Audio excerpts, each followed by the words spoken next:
Colony என்கிற பெயரை அரசு ஆவணங்களிலிருந்து நீக்கிய தமிழக அரசுக்கு நன்றி தெரிவிக்கும் வகையில் கோவையில் வரும் ஜூலை 13ஆம் தேதி விழா நடைபெறும் என ஆதித்தமிழர் கட்சி அறிவித்துள்ளது.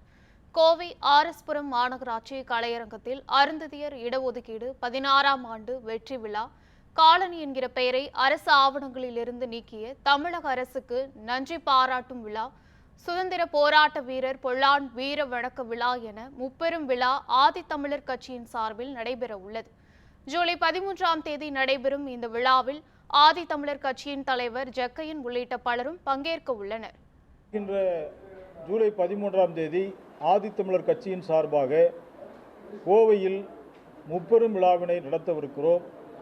இந்த முப்பெரும் விழா என்பது அருந்ததியர் மக்களுடைய உள்ளிட ஒதுக்கீடு வழங்கப்பட்டு 16ஆம் ஆண்டு வெற்றி விழா என்பதை நோக்கியும், காலனி என்கிற வார்த்தையை அரசு ஆவணங்களிலிருந்து நீக்கி அரசாணை பிறப்பித்திருக்கின்ற தமிழக அரசுடைய அறிவிப்பை வரவேற்றும், மாவீரன் பொல்லானவர்களுக்கு 5 கோடி ரூபாயில ஒரு மிகப்பெரிய மாபெரும் மணிமண்டபத்தை சிலையை அமைத்திருக்கின்ற தமிழக அரசினுடைய அறிவிப்பை வரவேற்றும் இந்த முப்பெரும் விழாவை நாங்கள் நடத்தவிருக்கிறோம்.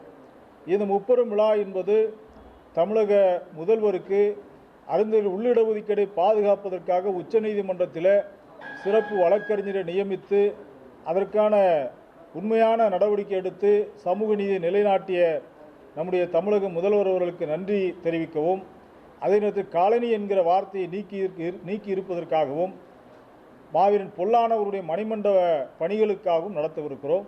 இது தமிழக அரசு தொடர்ச்சியாக ஒடுக்கப்பட்ட மக்கள் மீது அக்கறையோடு தொடர்ந்து செயல்பட்டு வருகிறது.